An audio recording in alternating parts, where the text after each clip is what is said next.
Ace is the place with the helpful hardware, folks.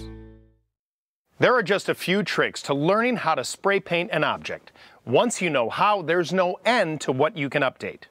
Now remember, there's a huge variety of paints for plastic, exterior use, or that hold up to high heat or provide rust protection are great for touch-ups and maintenance.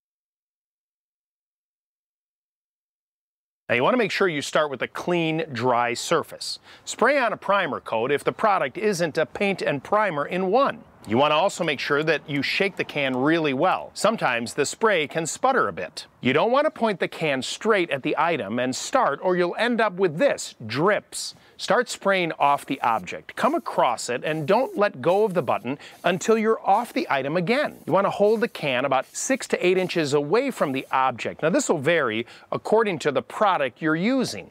Turn or move around the object so you're spraying head on.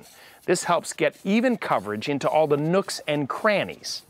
Overlap your spray pattern with each pass and coat the entire project versus working in stages. You want to make sure you let it dry in between coats, usually about an hour, but you want to also make sure you check the instructions on the can. Clear the tip after each use. You want to hold the can upside down and spray until only a clear gas comes out. Now, if the spray tip clogs, wipe it off with warm water or lacquer thinner, depending on what the paint is made of. Don't try to clear it with a pin or a wire. Now, here are a couple of more tips. You want to work in an area with good ventilation, away from sparks or flames. The vapors could ignite. Keep the can away from heat, which could cause the can to burst.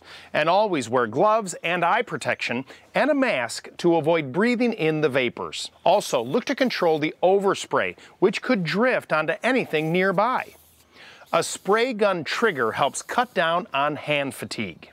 For more tips and advice, visit your neighborhood Ace and find us online at acehardware.com. Ace is the place with the helpful hardware, folks.